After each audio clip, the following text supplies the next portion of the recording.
keeping the mission as the focus for everything we're doing.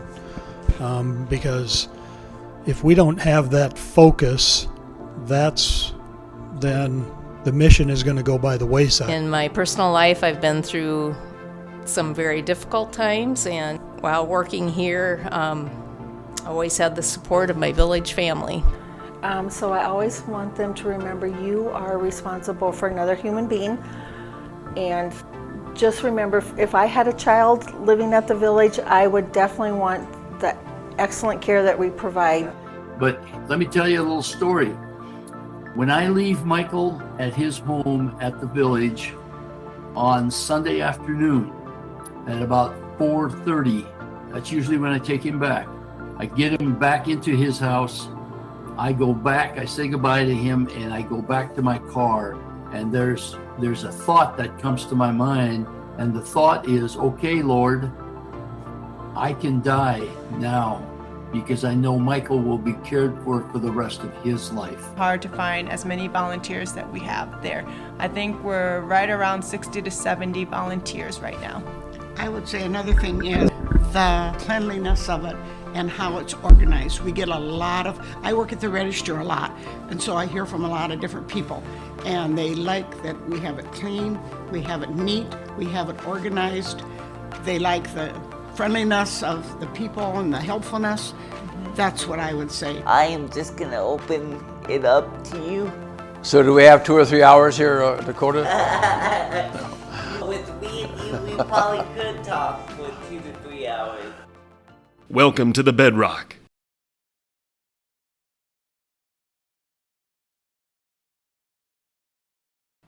Back in the day, the Village Market thrift store that opened in April 1976 carried a lot of home goods, clothing, people's favorite knickknacks, and more. Today it has moved locations and has been renamed the Village Treasure Chest. All treasures bought in the process go back to Village Northwest Unlimited. Here with a couple people from the Treasure Chest. Sarah is the director of the Treasure Chest in Iowa, if I'm saying that right, is a volunteer at the Treasure Chest. As we look back from the former Village Mart, look forward to knowing the Treasure Chest today. Was there any drastic changes between the two in volunteering besides location, etc.? Yes, there's a lot of big changes. When I was first working, I was across the hospital at the other building that the village owned, and we didn't have near the donations that we have now. We had a lot less. When we went home at night, we didn't have anything left that wasn't marked.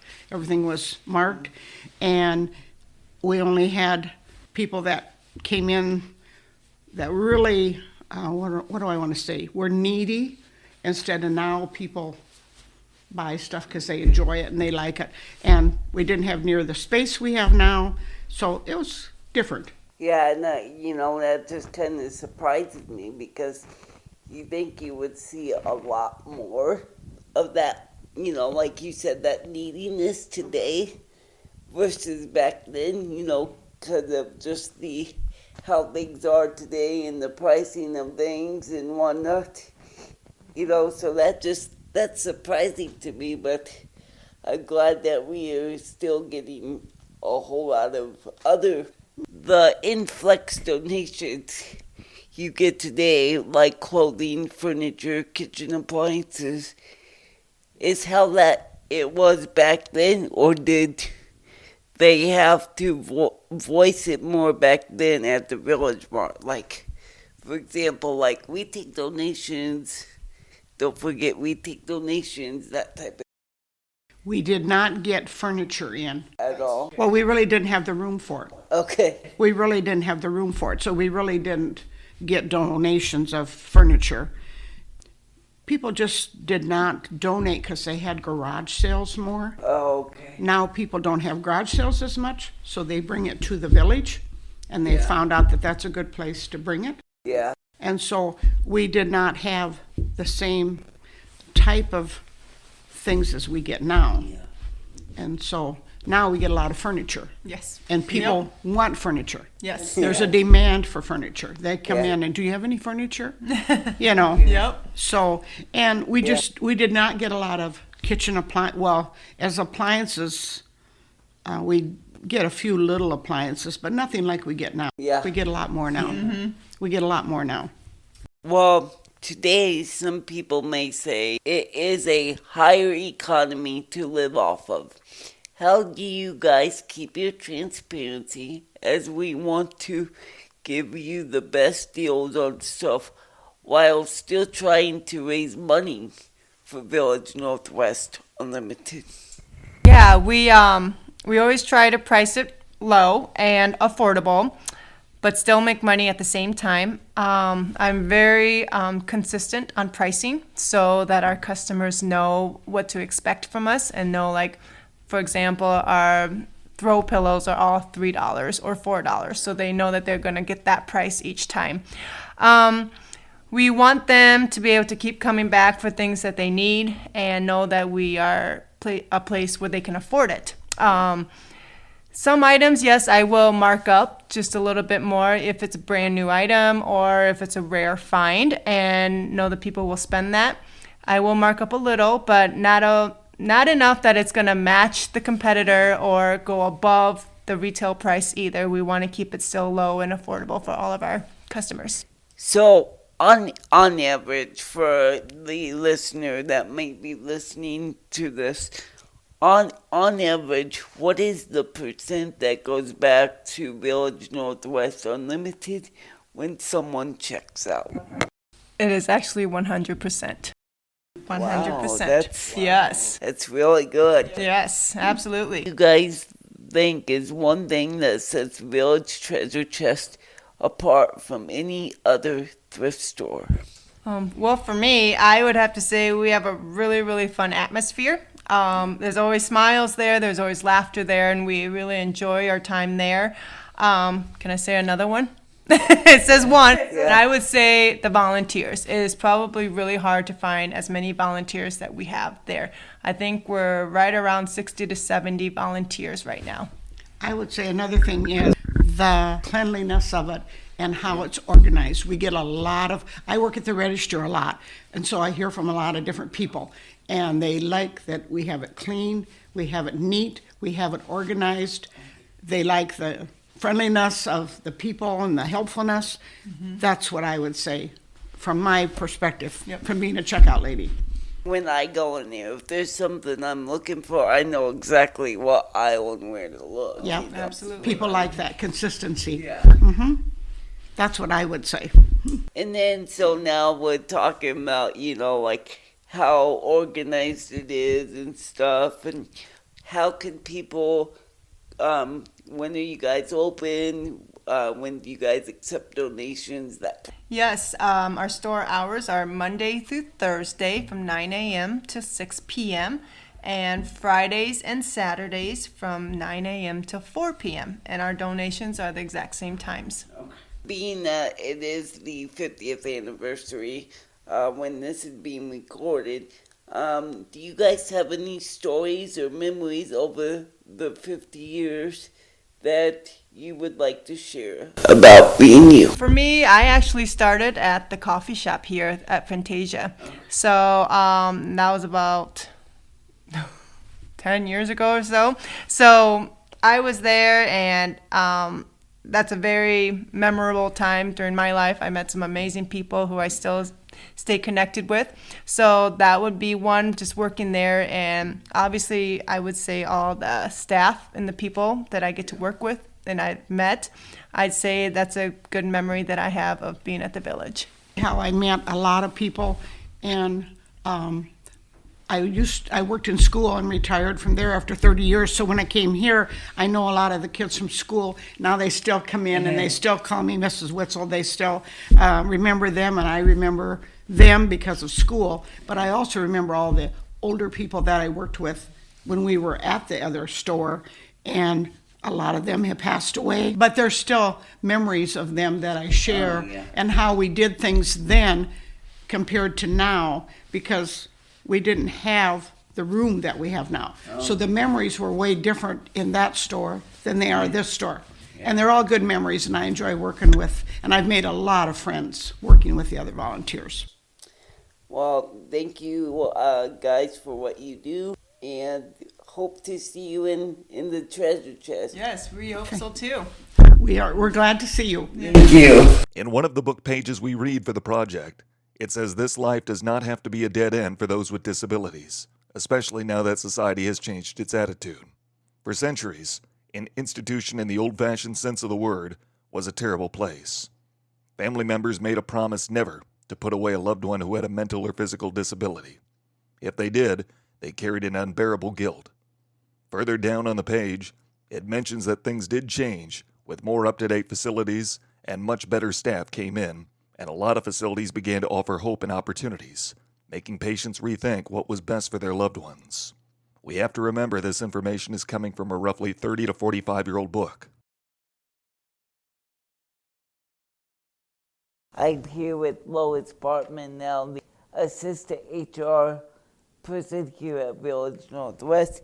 She has been here for, 47 years? 45 years. 45 years, okay. Yep. Yeah, so started out as a shy teenager, 18 years old when I started here, and just really have enjoyed my career here at the village. Yeah, and I'm sure, like we will talk about here in a little bit, seeing it grow has probably been one of the most rewarding experience that you have had. Yeah. As being 18 Yep. and then, now seeing it grow into what it's became today, Right, exactly. Yep, that's correct. So what are your typical daily responsibilities? The main part of my position would be helping with HR. So setting up interviews, setting up personnel files once we hire someone, doing paperwork with them. When people leave, then I close their files, processing evaluations and raises, assisting Brian, our director of HR, with anything he needs help with. I kind of need a assistant in my life to set up all these interviews. So, Yeah, that might be a good thing to pursue. Yeah. So, being that you started 47 years ago, one of my biggest things today was to talk about the progress of technology. Not today sort of speak like the AI and all that, but when you first started and how you handled the change with documents, transferring the e-documents before then waiting on snail mail to try and get people's insurance cards and all that good stuff. So do you want to kind of speak on that and the technology of being? Sure, yeah. When I started, the only equipment I really had was a typewriter. So any document you needed to make changes to, you had to start from scratch. I worked on reports that we did on people that we serve, and so someone would speak into a dictaphone and record what I needed to type, and then I would have headphones and run that dictaphone with my foot, and that would tell me what I needed to type for those reports. Eventually we had a weighing word processor, which was a step up, but certainly nothing like the computers that we have today. So I think we're in a really good place with the equipment that we have to use today, and it just makes everything we do so much easier. It was more scary back in the day when you probably lost a file or something, because you're like, now I gotta go through all them steps again, and this time you can just basically send an email, hey, I need to do this again. Yep. That is correct.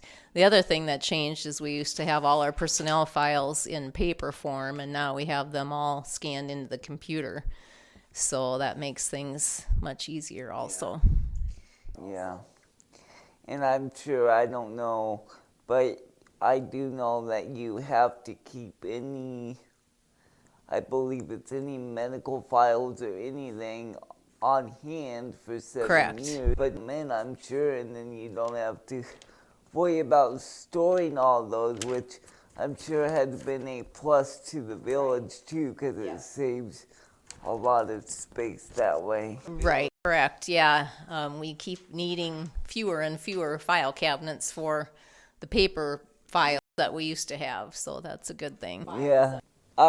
So, you started here 47 years ago, and 50th anniversary here at the village. One of my main questions I've been asking people, just because I think it's interesting, back in the day, as we all know, society had a different mindset about people with disabilities.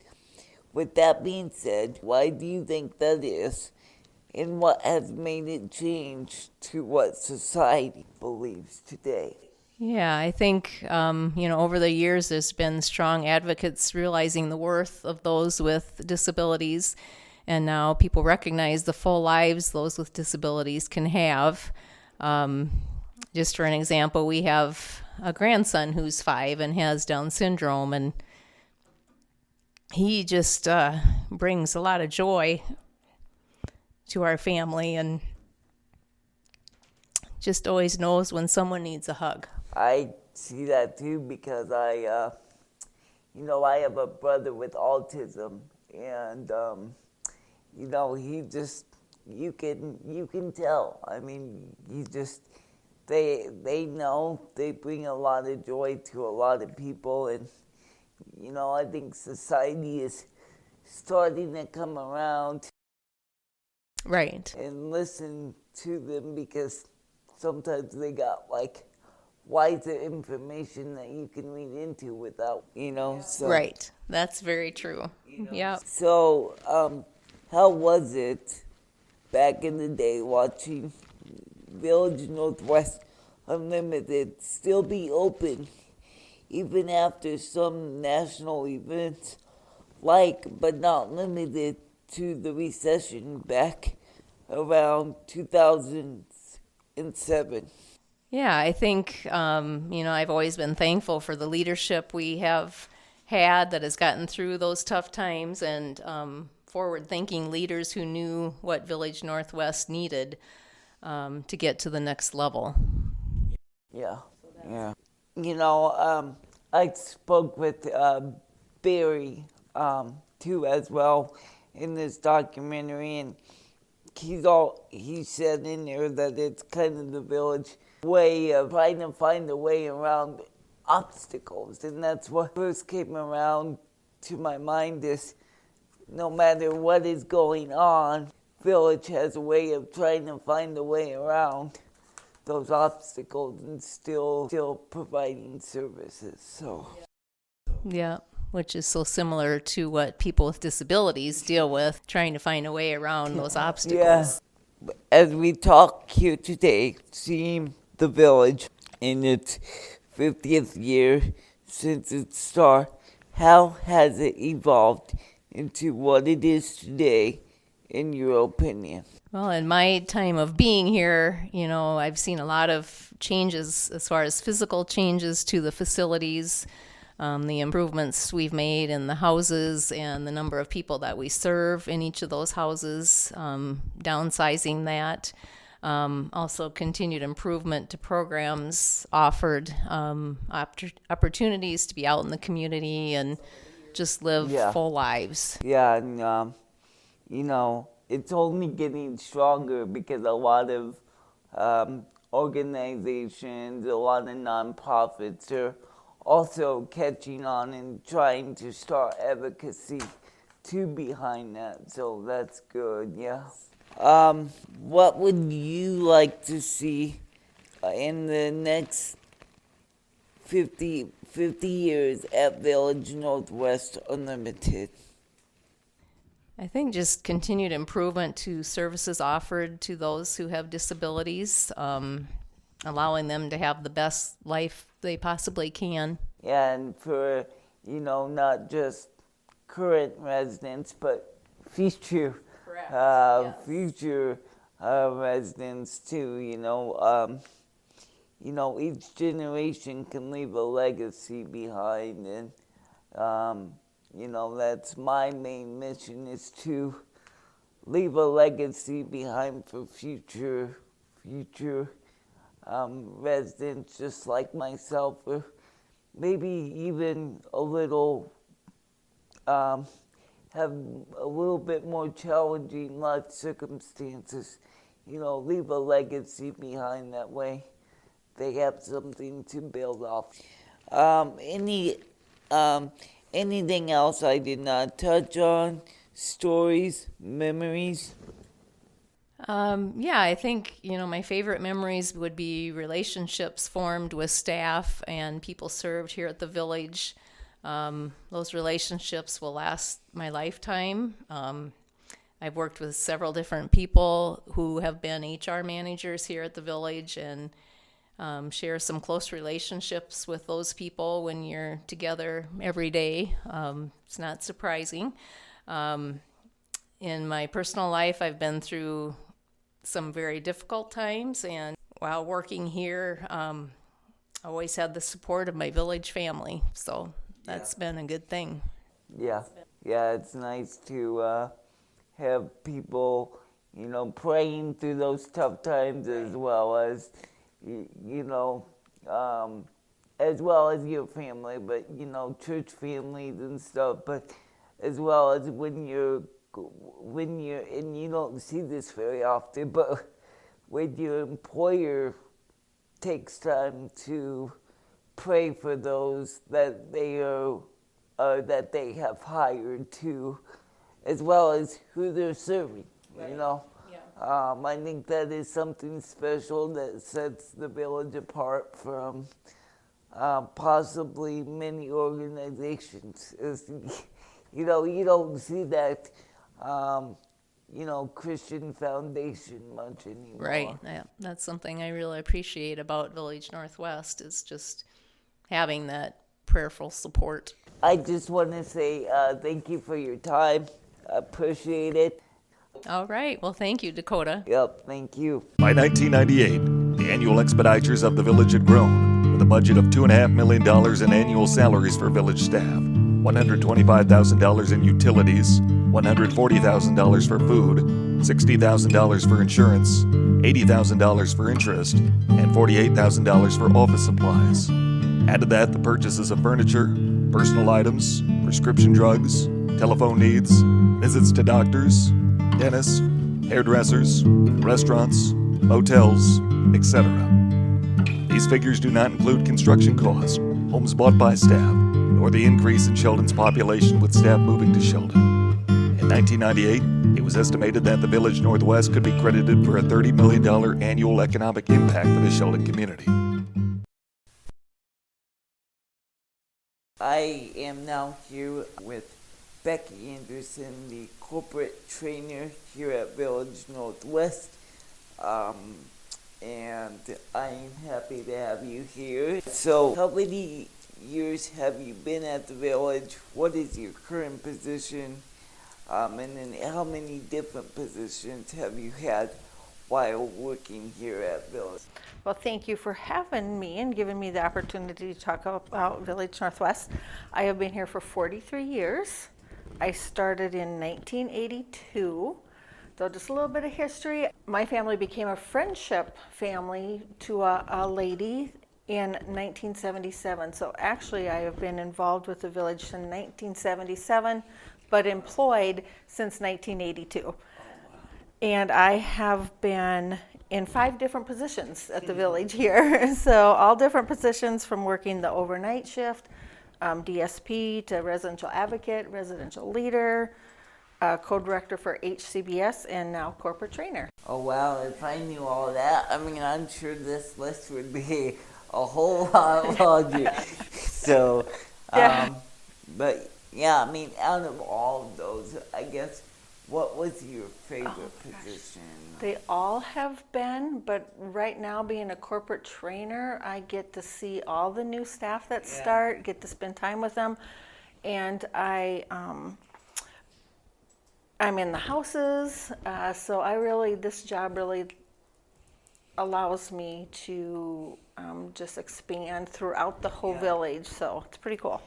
Well, and later on we will talk a little bit more about that experience you've had being the corporate trainer and everything like that. So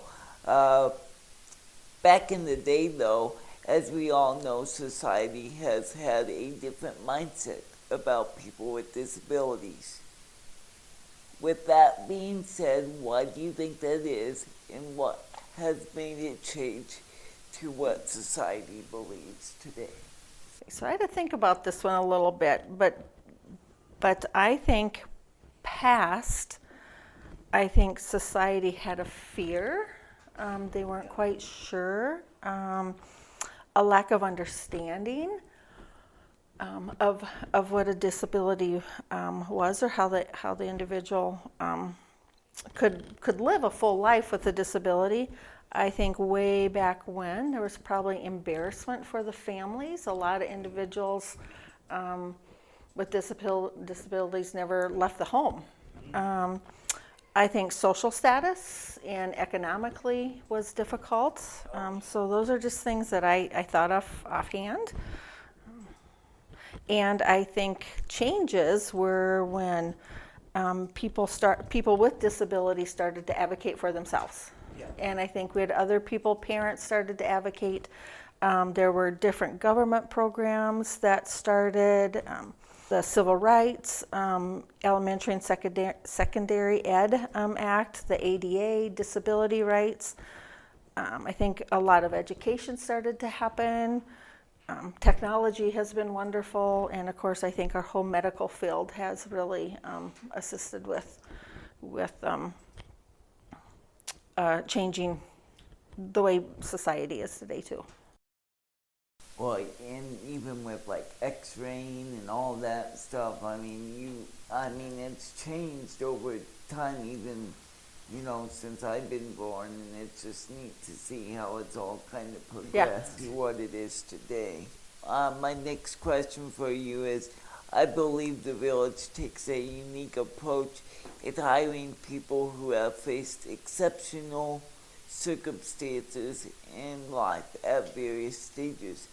With that being said, how does it feel to be the one who trades them in confidence and then seeing them bloom after being scared/nervous? Yeah, that was a very good question. I always love to see people succeed, so I'm going to do in my position, I'm going to do what I can to help staff succeed. Over the years, we've had new staff come in that have worked in this field before, so they're pretty comfortable. But I've also had new staff that have no idea. And so that's where, when you said they're a little nervous or scared, I've definitely seen that. And I think it's so important to make our new staff comfortable. So I try to do that in this room, and then just going to the houses with them and spending some time in the homes and doing a lot of introductory. I really love having or getting the opportunity to introduce new staff to VNU, our mission, our values, and so it's a fun position to be in. And it's fun to see the staff in the hallways, and I say, hey, hi, how you doing? So it's really fun just to see the new staff, how they're connecting with the homes they work in, at program or center or summit or waiver. So it's just fun to see them connect with everybody. Yeah, it is. It's fun to hear laughter, and it's fun to see. For me, anyways, when we get like college kids here, even high school kids, they're like, "Well, I'm gonna be here throughout the summer," and then what's neat is they end up staying 3, 4, 5, 6 months to maybe even 2 years. And it's just fun to see that and interact with them that way. It is. It's been fun to see some of our high school kids that come during the summer, but yet they come back and work weekends or holidays. So it's really fun to see that. And it's fun to see them build the relationships. Yeah. I think that's really important. I think it's important for you too, living at the village, how important those relationships are. It also helps them I don't see it a lot like it used to be, but it's also nice to also have the high schoolers being around us. That way when they go back in the school system, they can be like, they're just like us, and tell their friends, and that way it reduces some of the stigma, It definitely does. Definitely does. What is one thing you tell all your staff that you have trained, such as remember blank is the most important thing? I always start with the village mission, which is purpose, privacy, dignity. So we talk about that in my room here, the importance of that. Then I go into the village values. We have a set of values that are very important to us. I go over all of those. One thing that I do talk to everybody about is the minute they walk into the door for work, I want them to remember that they are responsible taking care of somebody else's child, somebody else's sister or brother, somebody's grandchild. So I always want them to remember you are responsible for another human being. And just remember, if I had a child living at the village, I would definitely want the excellent care that we provide to my child. So I do go over that with all new staff. Just remember that. When they walk in the door, they're taking care of somebody else's loved one. Yeah, and there's all kinds of circumstances, and if that individual doesn't have family, well, then they're taking care of a child of God, too. That's very true. And that is, as important as taking care of somebody's loved one. Yep, that is very true. So as we sit here today, seeing the village in its 50th year since the start, how has it been seeing it evolve into what it is today? Well, being here 43 years, I have seen a lot of cool changes over the years. Some changes were difficult, but yet they were exciting at the same time. So just one that really comes to mind is we used to have RCFID on campus here. Those homes closed, but the exciting part is that those individuals moved on to either a waiver home in the community or another home on campus. So it was hard to see those homes close, but at the same time excited for the individuals to move on. It was really neat to see the opening of the waiver homes over the years. Our employment, individuals being employed out in the community, the new homes on campus, and I really appreciate that we are able to keep our homes updated. They're beautiful homes, and also our technology. It's always nice to see that updated. Yeah, especially when you got people in here training too as well. And I want computers that work. Yeah, they spend a lot of time with me on classes online. So and part of that too is, I think even the small projects, like we've updated our entryway, so it's more updated and modern, and just those projects alone. This year's project was the snack bar, and it's so it's like we're updating every year, and that is important too, because that shows the type of care and everything. It all revolves around updates and all that stuff too. So the next thing, if I did the calculation, in the next 50 years, I will be 74 years old. So we will see if I make it, but I already have arthritis. But we will see in the next 50 years. What would you like to see in the next 50 years at Village Northwest Unlimited? I had to laugh at this question because I'm not going to tell you how old I'm going to be in the next 50 years. Hopefully I'll be retired by then. I don't know. I like working here, so I may be here yet. But it was a cool question, and it really kind of made me think. But one quote that I love and that I use with new staff is by Vince Lombardi. And his quote that I like to use with new staff is, "Perfection is not attainable, but if you chase perfection, you can catch excellence." So that is what my wish for the village is that continue to chase perfection and catch excellence. And again, I've been here 43 years, and the VNU is an excellent place to work. And I think we are always striving for excellence, and it's actually one of our values that we have. So I just want to see the village to continue to strive for excellence, be the premier facility that we are, continue to make changes when they're needed, and just continue to grow. Yeah, and how can we, as I talk to people in the village and even outside the village, how, we're always looking, how can we get to that next level? There's always that next level. How can we get better? And,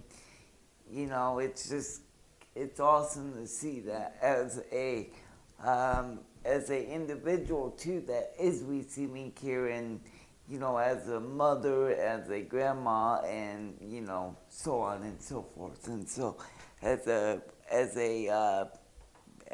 quiet, it's good to see that too, striving for more. So is there anything else I did not touch on, such as stories, memories, that type of thing? Oh, I have so many memories. Yeah, there's just so many. I think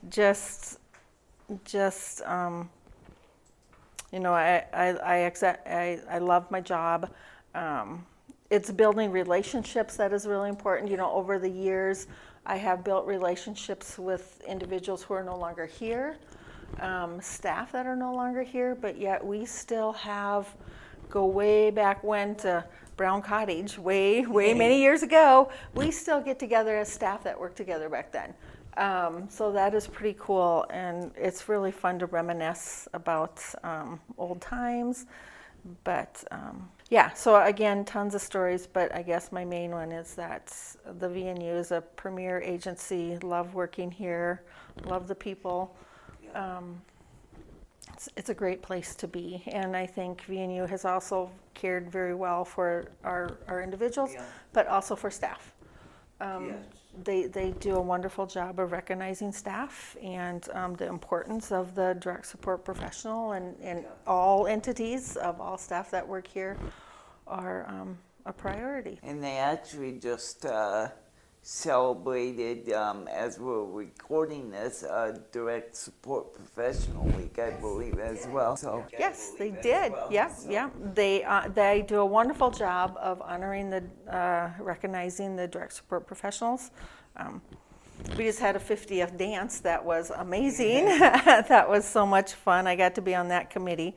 So I think too, we always just look for new things, new way to do things.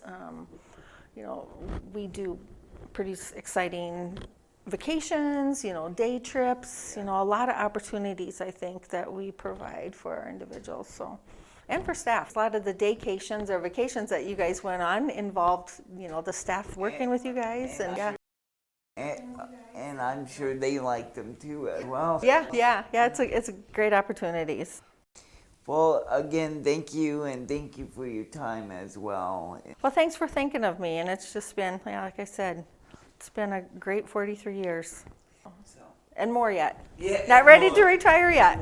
Yeah. You might be here in the next 50 years. I might be. So thanks, Dakota. Yep, thank you. Dr. Jan Fertig, former president of the board at Village Northwest Unlimited. What we suspect is Dr. Ken did this position on the side of his primary job, because according to research we did, it also says he was the Sheldon, Iowa veterinarian. But that, of course, did not stop his heart, because he formally stated, "It is more of a blessing to give than to receive." He also said, "I have been very proud to help in a small way, to provide privacy, dignity, and purpose to some of God's children." everyone. I'm here with a author, a father, a husband. He also got the 2017 Father of the Year award. Was it in Utah? Utah, yes. Yes, for their Iowa Developmental Disability Council down there.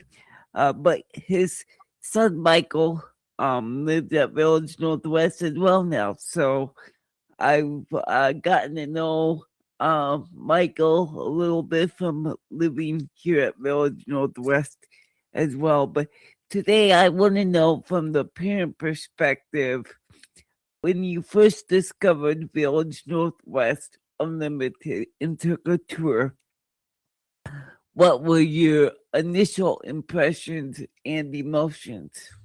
Wow. Dakota, I first heard of Village Northwest 50 years ago.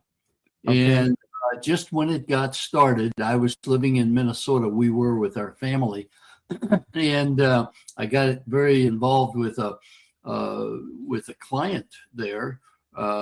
His name was Wayne Shones. And Wayne had become a good friend of mine for many years. And then when we decided a couple of years ago to move from Utah back to Sioux County here, then we looked at Village Northwest for Michael.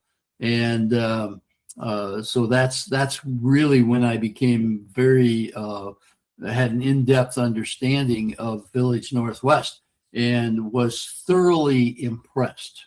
I just my wife Dawn and I were so impressed with the staff for one thing, and the staff is just tremendous.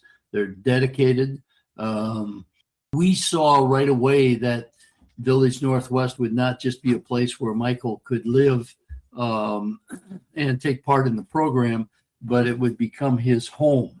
And so yes, we've been very impressed. Yeah, and as a parent, that is very important that, no matter how old your kids are, no matter where they are at, that they are well taken care of, either of themselves or of them, and so that is very important. My family is not the only one that receives that same kind of care. What was the transition like from having your son home every day to not having him home every day? Well, actually, Michael, who is now 50 years old, he went into, we would only get him home on weekends, but he was cared for from the time he was 7 years old. So he, at first he was at Sioux Falls, South Dakota, at what was called at the time Sioux Falls Crippled Children's.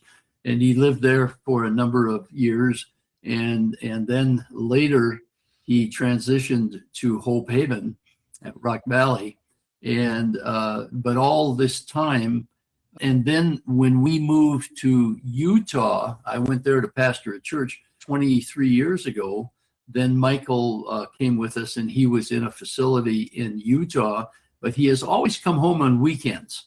And it's always been very difficult for me, the 23 years that we lived in Utah, to bring Michael back to his group home, because it was nothing like Village Northwest. Michael did not like it in the group home there. Utah is no place for people with disabilities. And so actually he has been with us only on weekends for the past maybe 40 some years, Yeah. Oh, wow. Yeah. And I mean, like you said, finding that place that, really sees what you see in your child is very difficult to find. And I'm sure it was a relief to find Village Northwest. It was something we prayed about for a long time. And that's the reason why we moved back, is to get him in a place like Village Northwest, and because now it's his home. That's his home. Yeah. And before the group homes where he lived, it was where he lived, but he would come home to our house on Saturday nights and be with us on Sunday. But now, and he very much understands the village to be his home. And that is maybe one of the greatest things in my life, that he is happy there, no longer here, that Michael has his own home. Yeah. I can understand from Michael's perspective that, knowing it's his home is important. Do you feel peace of mind that your son is not in your direct care at night? Yes. Dakota, before, I did not have peace of mind leaving him in the hands of others. However, we could not care for him ourselves. And that's a very important question that you ask, because now I can tell you what my feeling is. For many years, I have been praying that God would maybe even take Michael before he would take us, because I couldn't see us leaving this earth and past. And even though Michael has a wonderful brother and his brother will take care of him and so forth and be his guardian, but let me tell you a little story. When I leave Michael at his home at the village on Sunday afternoon at about 4:30, that's usually when I take him back. I get him back into his house. I go back, I say goodbye to him, and I go back to my car. And there's a thought that comes to my mind. And the thought is, okay, Lord, I can die now because I know Michael will be cared for the rest of his life. And so I have total peace about him being there. Yeah. Well, that's good. That makes me happy. And,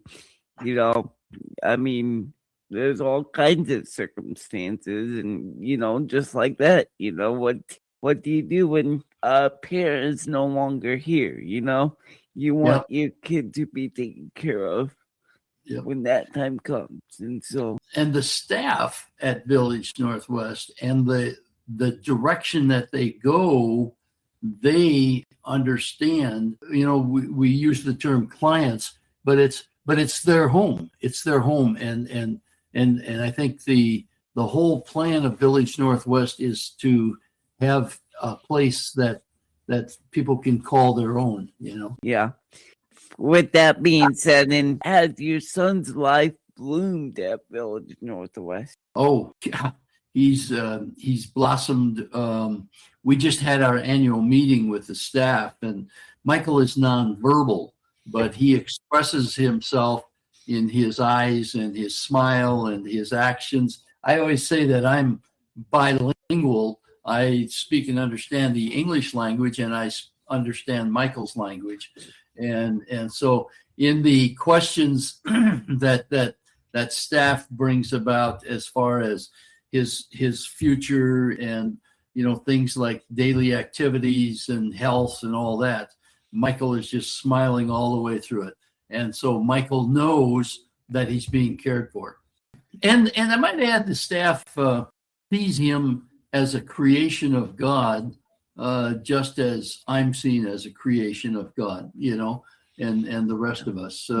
They recognize the people in their care as image bearers of God, We all children of God, no matter what our circumstances are. So that's right. Yeah.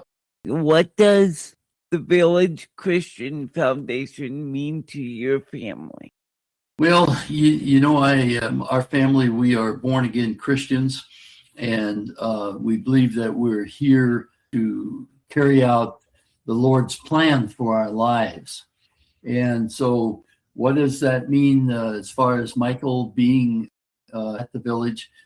Michael, as I have written in my book, which is not yet out, the manuscript's pretty much finished, but I have worked with publishers and that sort of thing.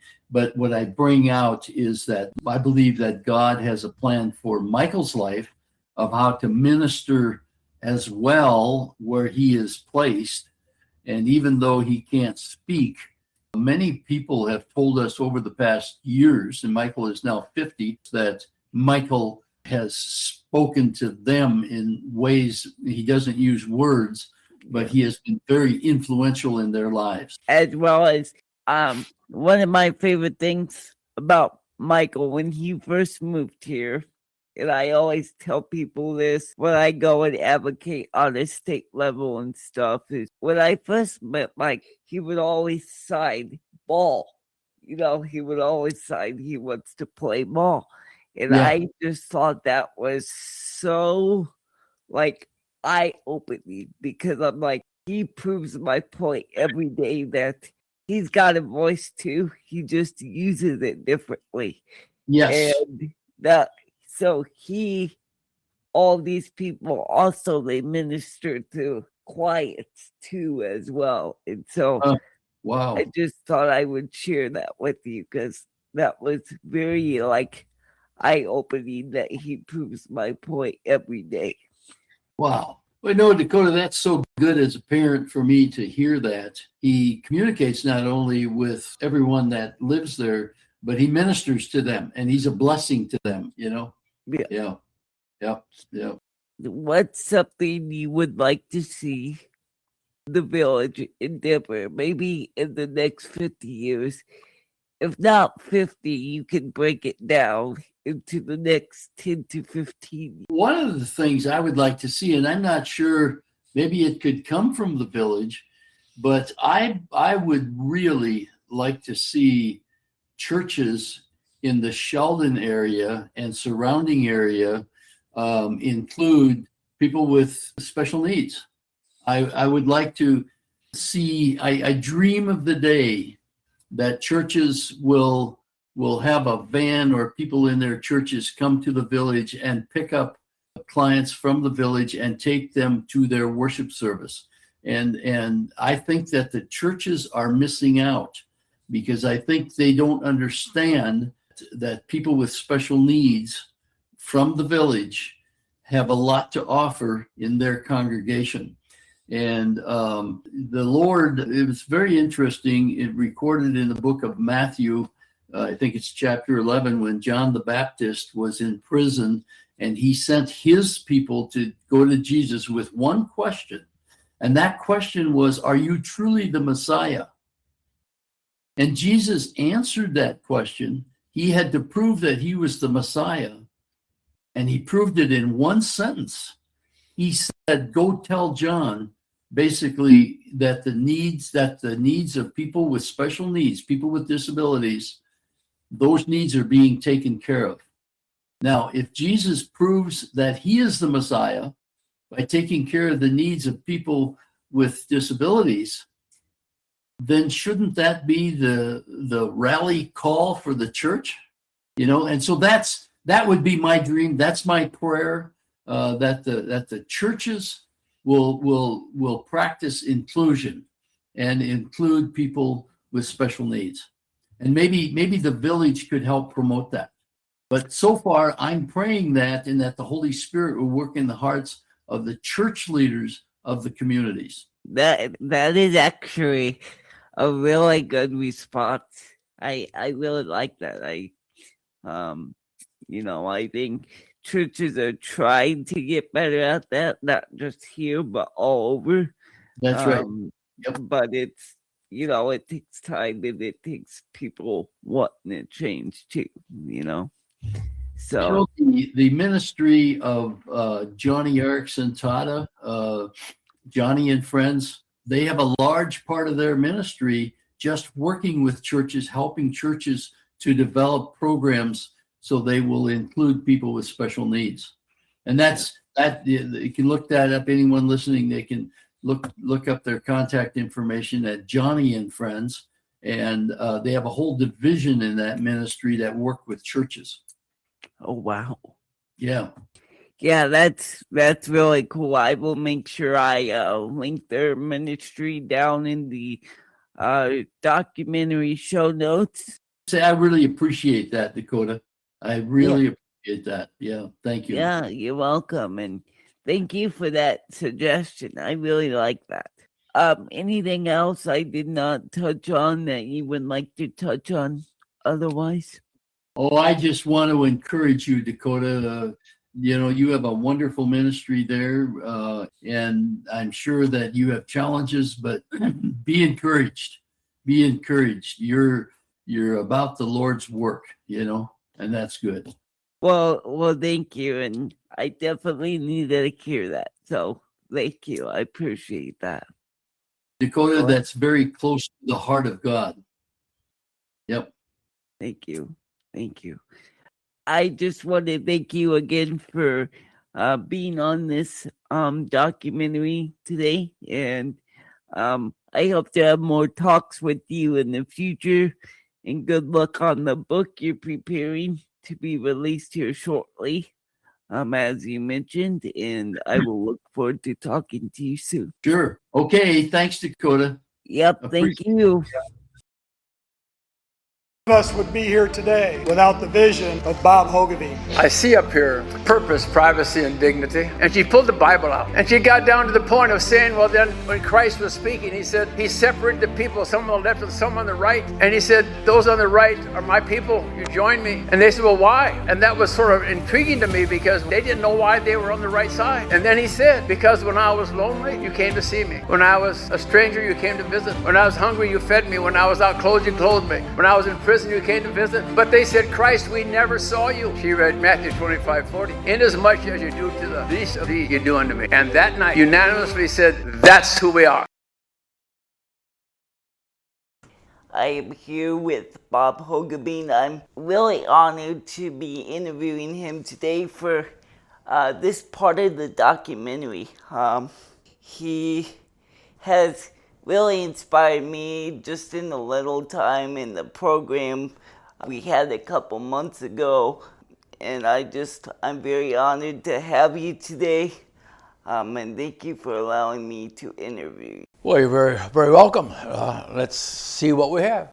My first question for you is, back in the day, as we all know, society had a different mindset about people with disabilities. With that being said, why do you think that is, and what has made it change to what society believes today? It's a great question. The truth is, when we started the village, I was not very aware of the history, and so I spent a tremendous amount of time in going back and studying that. I remember going to the local library here in Sheldon, and I checked out 26 magazine articles, and they said, well, that's too many, you can't do that. And I remember saying, well, it's Friday, I'll have them back Monday morning. And I began to read about the history that was almost embarrassing to think about. If you want to know the truth of the matter, back in the 30s and 40s and 50s, many doctors suggested a child when born with a disability, they would tell the parents, I think you should just put them away because they'll be happy with their own kind, and they'll be such a problem to you that it's better just to pretend you didn't have them. That sounds horrible to me, but that's the truth. And so all over the country, they built institutions. We had 2 of them in Iowa, and many babies were sent there, and they were kept there. And it wasn't really until the era of the Kennedys in the 60s that there was a child in the Kennedy family that had a disability. And Mrs. Kennedy used to speak out openly about that, and it became a much bigger story. And we started talking about normalization. We started talking about giving them some purpose in life. Okay. And we found out that even a child with a disability had much to give. And so the whole thought pattern changed. And they began to move into a more community setting and give them an opportunity for education. And special education became a bigger and bigger item. And so the whole society, I think, made a major move over the years. And we sort of fell into that into the early 70s, where we witnessed the village in Clear Lake. And from there we come out and said, this is a world we need to get involved in. And that's how it all began. But I think to understand historically, not just Iowa, but all over the country, we put babies away. And the doctors literally would tell them they're better off to be with their own kind. And so hard to understand today, But that's really how it all began. Yeah. After the very first night the village opened, do you remember how you felt? Was it like, what did I get myself into? Was it a deep sense of gratitude? Now we get to help people, help those families out. Can you walk us through the very first day and what you recall on the opening day of the village? Another really good question, because I think an awful lot of ground was covered before this first cottage opened. And during that period of time, I began to realize that I had sort of been set up to understand way back in 1958, I began to coach and teach in Sioux Rapids, Iowa, not far from Elbert City. Okay. And at that point, there was a little girl named Joyce, Down syndrome, who happened to be in a classroom right between my office and where I went to the other classrooms. And she became a very interesting person to me. I had no idea what that was going on, but my eyes were opened into a different world. Mm-hmm. And the reason that story is sort of interesting was 14 years later, after I left Sioux Rapids, we were taking this tour of the village in Clear Lake. And Joyce, all of a sudden, I heard this, coach. Because at Sioux Rapids, she always called me, and she loved coming to the basketball games. And she would sit behind me, and she would constantly want me to talk to her because she wanted to be part. So I might say, to make this story sort of interesting, at my third year there, at her birthday, I asked the parents if she could come and sit with me and be my assistant coach. And that was such a lark. Everybody saw that, because when I'd get up and talk to the players, she'd stand up beside me. Yeah. Well, the point I'm making, that was, I think, giving me sensitivity to what this was that I really didn't know much about. And now it's many years later, and now I find her, and she's running up and grabbing me, hey, coach. And I'm finding out that her parents had passed, as they were elderly when they had her. And I'm finding out that she now had life and dignity in a place at Clear Lake called the Village. And it really opened my eyes to say, where would she have been if it hadn't been for a place like this? So that was, I think, through that whole process of time, and then my year of sabbatical leave, I went out and I visited all these places, and I began to understand entirely differently how important it was to provide an opportunity. And that's when we adopted purpose and privacy and dignity. And everything we've tried to do for every single resident was to increase the dignity of their life, a purpose in their life, and independence, and a privacy. So I think by the time we were open, we were ecstatic, because now we were actually doing what we had intended to do. And by this time, I had decided I'm not going back to school. I was a high school principal, and I really thought I would go back after 1 year sabbatical leave.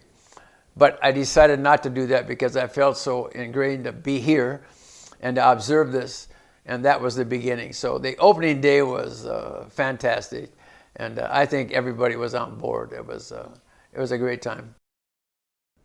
You know, I wish I could have been a fly on the wall that day, because I just would have loved to see how it was like and what it was, and it just seems so amazing to me. Looking back, do you think the village would have had a positive impact on our community and growth as it does today? You know, I don't think, Dakota, that anyone knew where exactly this was going to happen. We knew we were built 3 cottages, and we knew we had our hands full. And we soon knew that we had to build a Wansing Center, and we had to provide program space for them.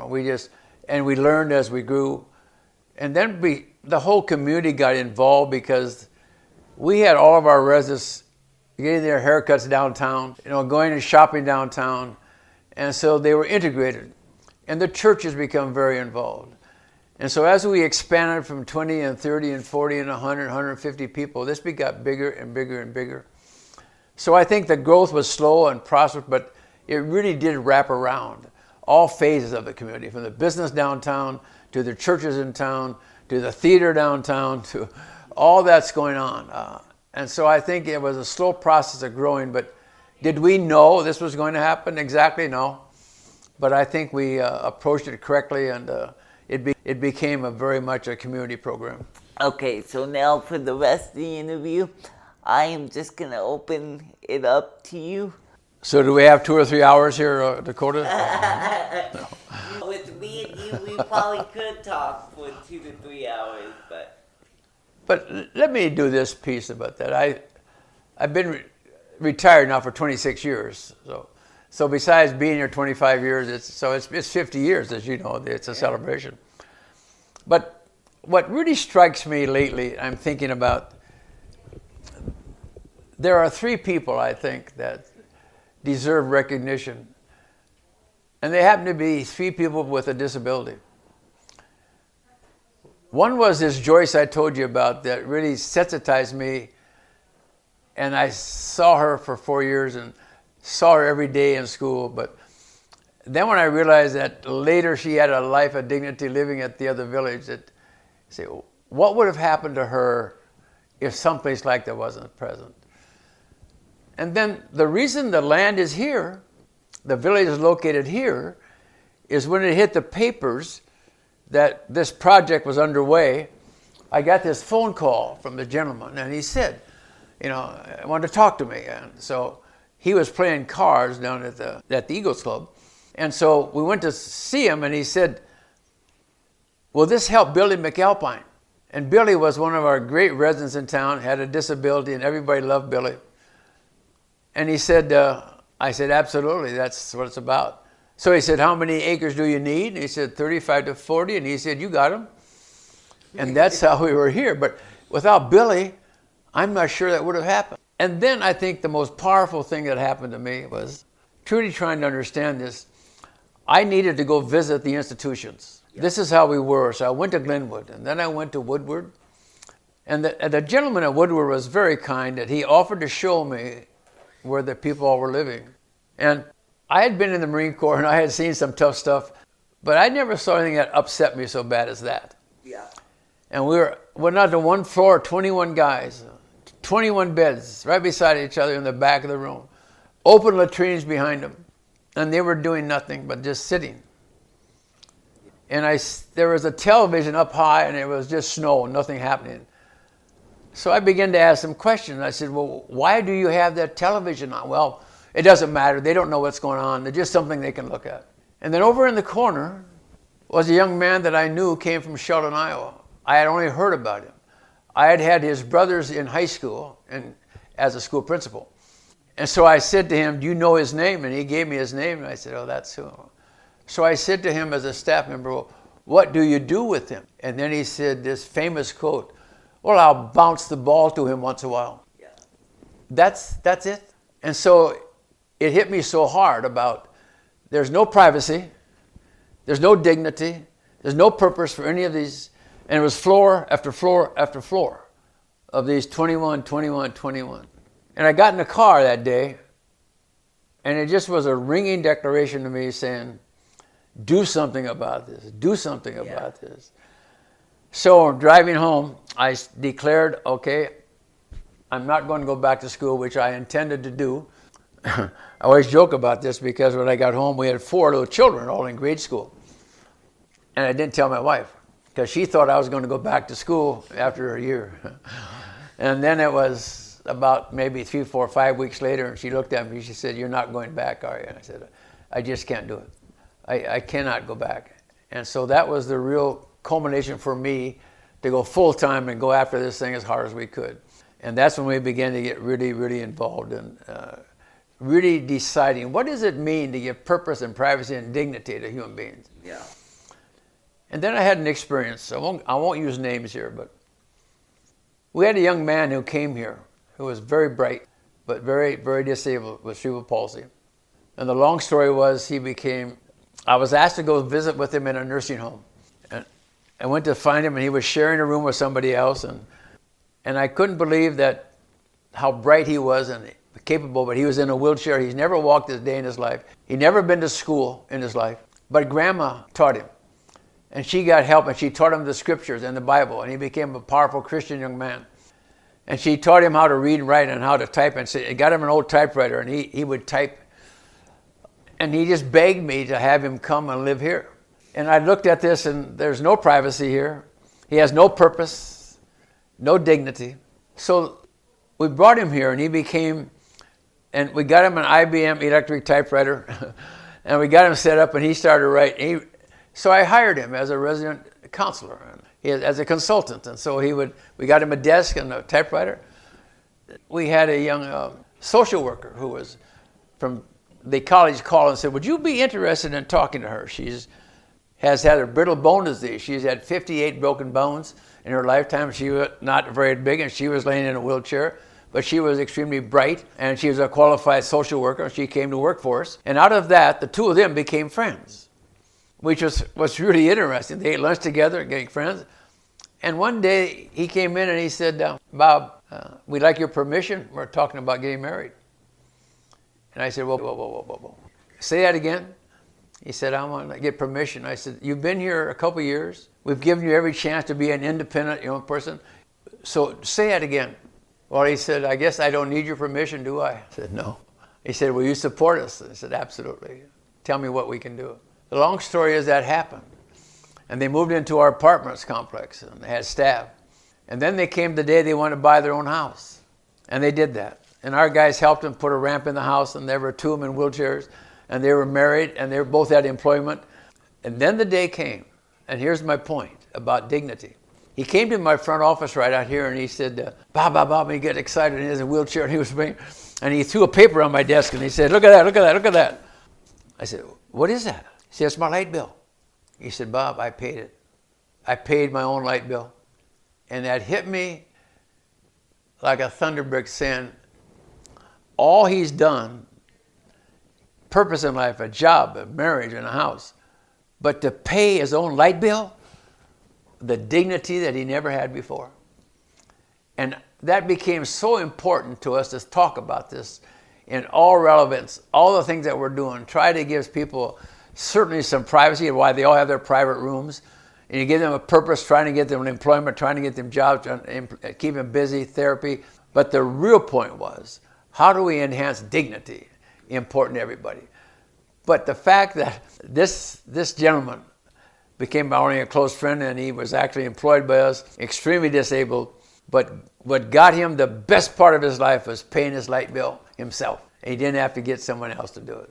I've always remembered that story, and I think it has a lot to do of how we continue to grow.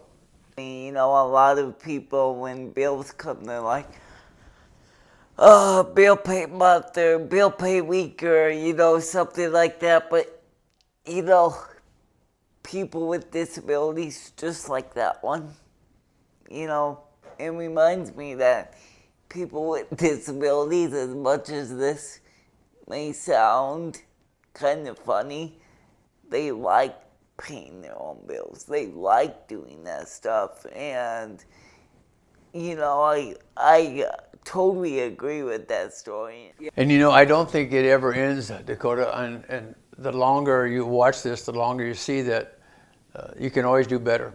You can always enhance the dignity. You can always enhance the feeling of being important, to have a purpose in life.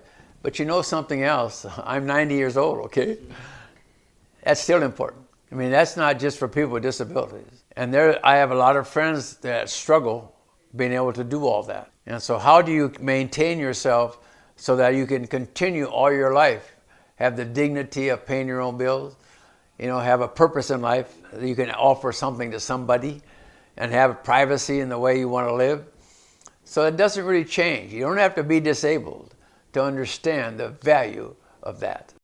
And I mean, that goes for any parent, any struggling teen that might be listening to this documentary as we are talking, that no matter what you're going through, what you're doing, what you're passive in, you still have dignity in your life. I want to make sure that you understand that when way in the very beginning, and there was some of us that went over to look at Clear Lake and come back, and we were invited to Ken and Jan's house a week later and said, think about this and decide, do we want to proceed or not? Is this something we want to do?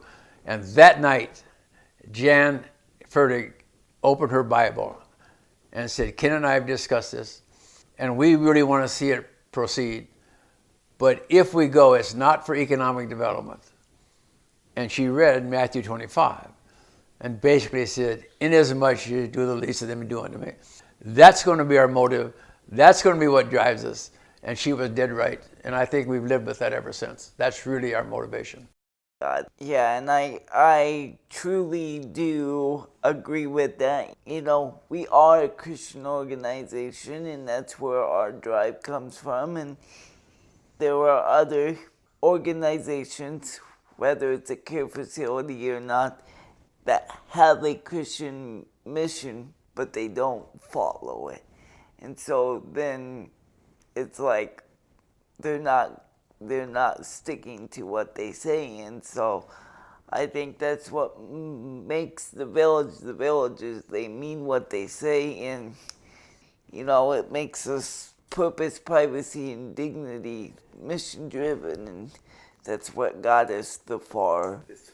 I couldn't say it better. That's exactly what's right. That's it. That's the story. Thank you for this time. Is there anything else you would like to say that you haven't got to say? No, Dakota, it's an honor to meet you, and I want to encourage you on your podcast, and I just enjoy so much to talk about that. So I appreciate the fact, and I thank you for making it possible. Thank you. I appreciate it. Dick Wansink was one of Sheldon's most generous citizens. He donated the original 27 acres of land for Village Northwest Unlimited. Later, the Wansinks donated more land. Today, they have a Wansink Center in memory of Dick. To this day, residents and staff use the building to learn, work, and do activities. And you know Dick and his family love to give with a passion to this vision. As he said, Mother and Dad would have done the same thing. I know they would have. Another thing he said was, I can't take nothing with me when I die, so I decided I should leave it here for people who do need it. Dick passed away on April 29, 1987. I am here with the CEO of Village Northwest, Barry Witzel, and I'm glad that I can sit down and talk with you for this documentary. So just a basic kind of question to get us started off. How long have you been at Village Northwest? Yeah, so thanks, Dakota, for having me. So I've been at Village Northwest Unlimited now 21 years in October. So 21 years.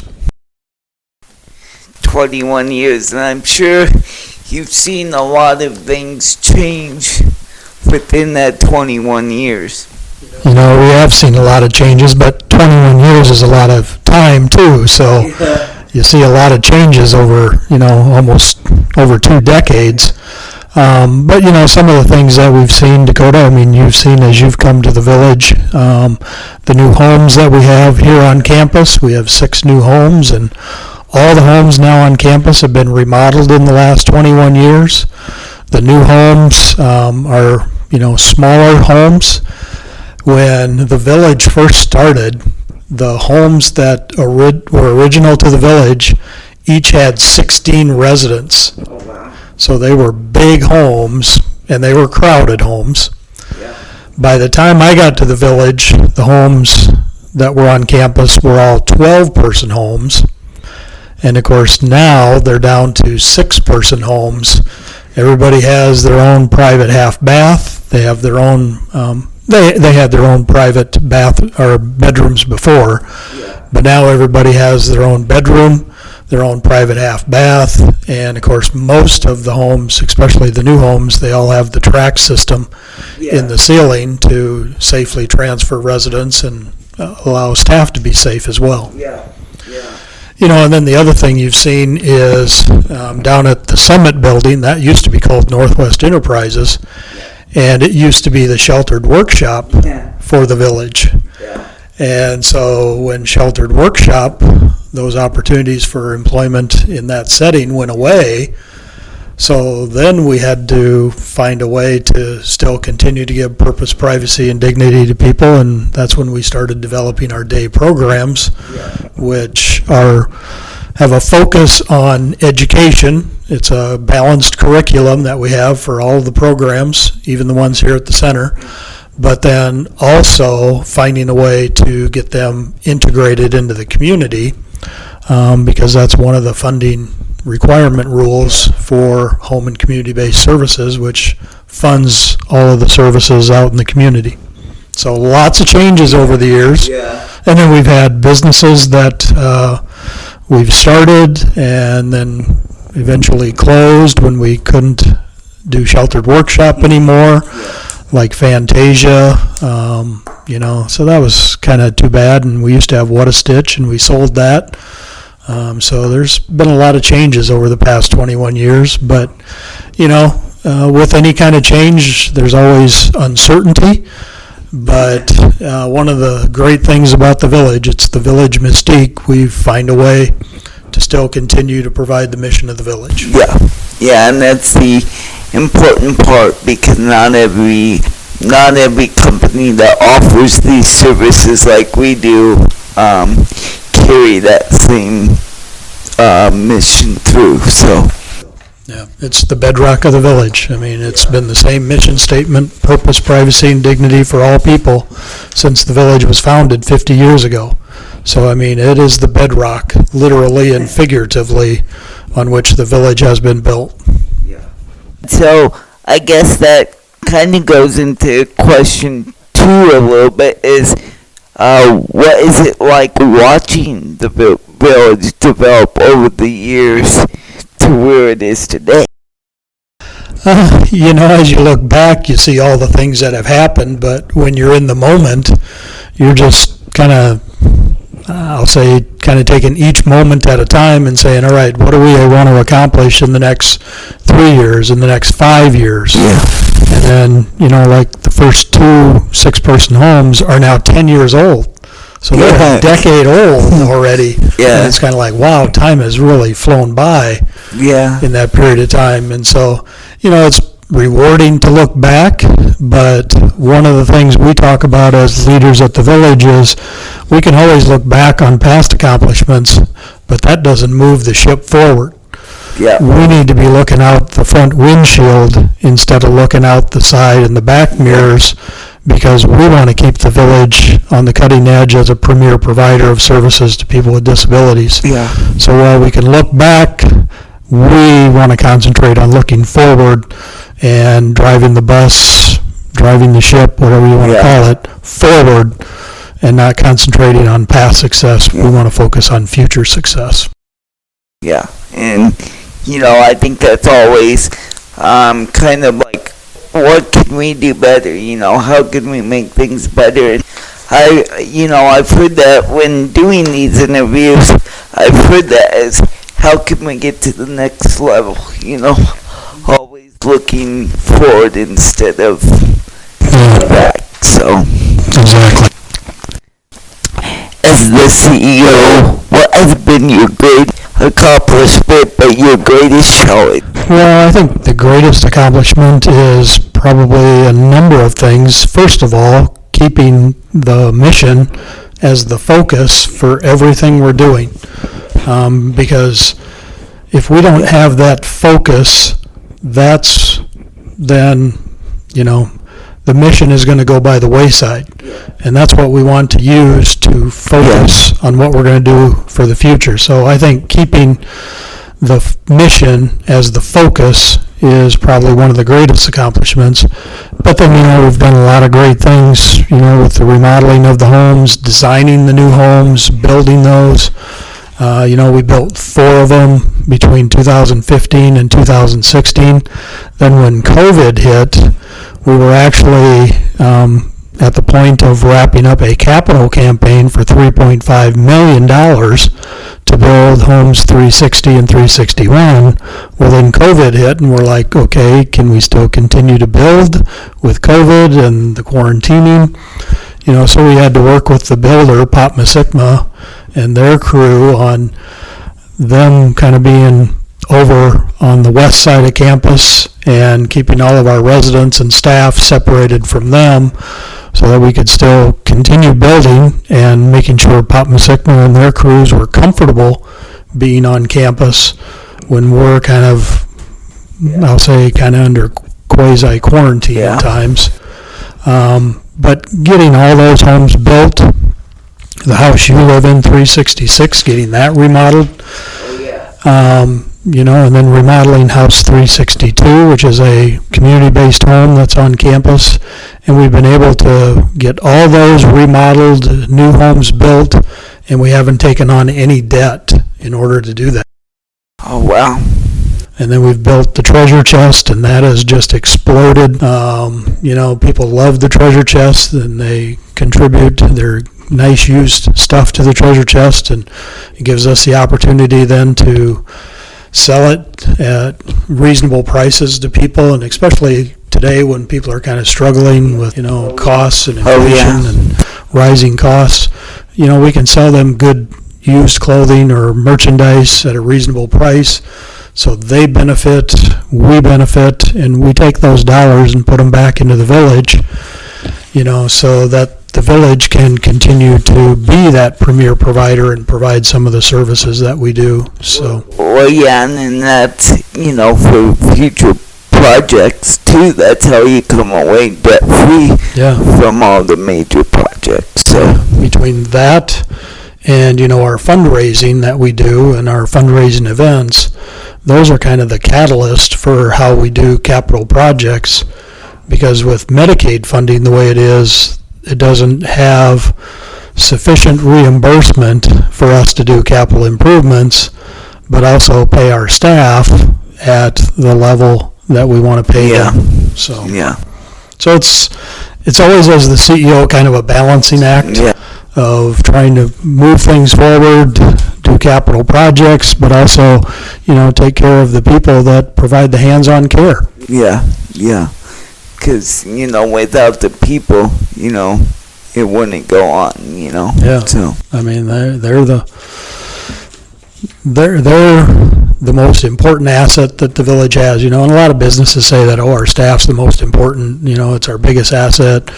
Well, at the village, we really mean that, and one of the ways we put it into meaningful ways is the development of the legacy endowment that I started back in 2008, where we take the earnings off an endowment that we have and give that money to our staff on an annual basis. And this past year we distributed over $500,000 to our staff. So, what a powerful message that we can send to our staff that, hey, the work that you do is important to the people that we serve.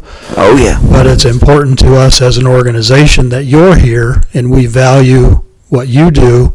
And so we've started this endowment specifically to more fairly compensate you as a staff. Well, and I mean, as this is being recorded, I don't know if you were at the Thanksgiving program today, but, you heard many residents say staff. For the staff. So, and I mean, that's got to be very powerful for you, because it was for me, but I mean, it just goes to show that they are making an impact not on probably their lives, but residents' lives too. Absolutely. I mean, and when the staff is fulfilled and happy in their job, it shows in how they interact with you guys as residents, and so it's a win-win for everybody. And that's what we want, because the mission of the village, with purpose, privacy, and dignity for all people, and I talk about this in orientation, it isn't just about just the residents. It's about how we as a village want to treat our employees. It's how we want to deal with our volunteers. It's how we want to deal with our generous donors. And then it's how we want to deal with, the people we do business with as an organization as well. So, as you said earlier, like when you started 21 years ago, there has been major changes. Back in the day, as we all know, society had a different mindset about people with disabilities.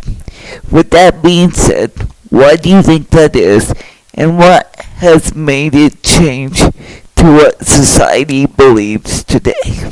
Well, I mean, I'm going to kind of maybe bring that down a little bit, and the society I'm going to talk about is probably more the community of Sheldon, because when the village first started in Sheldon, I think some people were apprehensive about people with disabilities. But I think as the village has worked with people with disabilities and we've taken people out into the community, and we've provided employment opportunities for people in the community of Sheldon has seen that people with disabilities, they're not people with disabilities, they're people. And they may have different physical, intellectual abilities, but we all have different physical and intellectual abilities. In truth, we all have some physical disability or will develop some physical disability during our lifetime.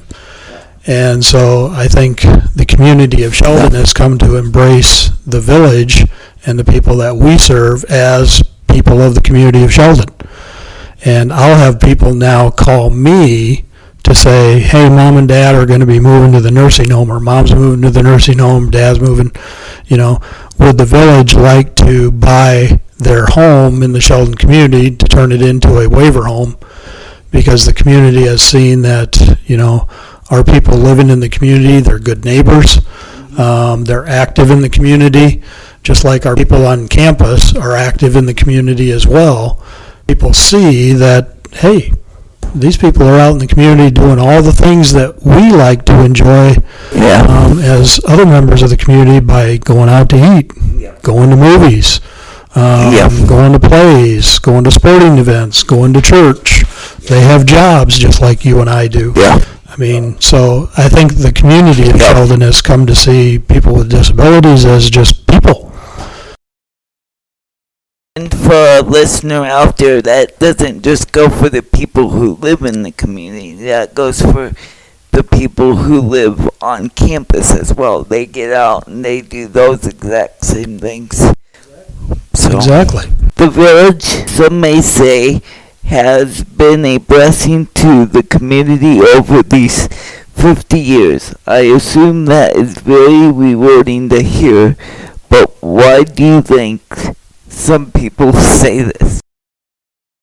Well, I think the village has been a blessing to the community, and it's been a blessing to the community from an economic development standpoint. With us employing 286 people, that's a big payroll, and so it's a big economic benefit for the community of Sheldon. But at the same time, the village is a blessing to the people that we serve because we do provide them with that purpose, privacy, and dignity. We give them a environment that helps to nourish them and be the best person that they can possibly be. It's a safe environment. It's a loving environment. It's an environment where we have nurses and direct care staff who love and care for the people and want them to be healthy and happy. But it's also a blessing for the families of those we serve because they know that their loved one is well taken care of, that they're loved as an individual at the village, that they're taken care of at the village. And it gives moms and dads, as their loved ones comes to the village, a sense of security that as they age and maybe they're at a point where they couldn't take care of their individual son or daughter, or they reach the point and said, hey, like kids leave the home and go off to college or whatever, go out and get jobs, and they leave home. Well, they said our son or daughter is going to leave home and come to the village and be a part of the village family. Just being a part of the village family for our residents is so much a blessing for them because they get to do so many things that maybe they wouldn't get to do if they weren't a part of the village family, like going out in the community, having employment opportunities, and just the socialization that they have with the 152 people that we serve here at the village. They're interacting with people who enjoy each other and they love the nurturing environment that they're in and they thrive. So it's a blessing for the community, it's a blessing for the residents, it's a blessing for moms and dads, brothers and sisters. It's a blessing for our staff to be part of the village family, because our residents teach our staff what it is to overcome disabilities and challenges in their own lives, and I think gives them a new perspective that, hey, I'm very fortunate and blessed with what I have in my life. Yeah. Over the last 50 years, as you and I know, the donors, whether it be time, money, etc., have played a significant role in the village. Can you explain to them why their gifts still do matter and continue to matter? Yeah, I mean, since the village was founded, and we still have some volunteers that say to me, well, when the village first built the first few homes on campus, I actually came and painted on the inside of those homes, or I stained woodwork on those homes. And the volunteers have, over the years, seen what the village has developed into, and the same for our donors. They see, as they drive on campus, the new homes that we have that their dollars have gone to. They see the treasure chest that we built that is very nice. And so they not only get to see what's happening, they get to experience it through interaction with our residents, interaction with our staff, interaction with fellow volunteers, donors. They see the events that we hold, one of the biggest ones, and this isn't a fundraising event, but it's one of our biggest events, but it's meant to be a thank you to people, is the July 3rd celebration. And so as they come on campus for that, and they're enjoying the village and what we offer, but it's a way for us to say thank you to them for their time, maybe as a volunteer, maybe their donations as a donor, but it's all of us coming together that they can look at the village, look at our residents and say, wow, in the past 50 years the village has really grown and really become something that I can be proud of and I can be a part of, whether it be volunteering or donating, and that's very rewarding for those people, because they say, hey, in some way I helped create the village and make it what it is today. And that level of satisfaction, that commitment from them, that, that makes them feel really good about what they've done. And consequently, it makes us feel good that they feel good about what they've done to help us. So it really matters.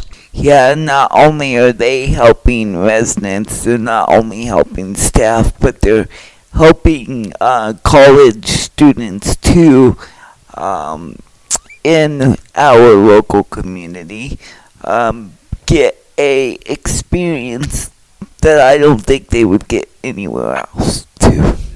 Most definitely. We have interns that... Oh, yeah, most definitely.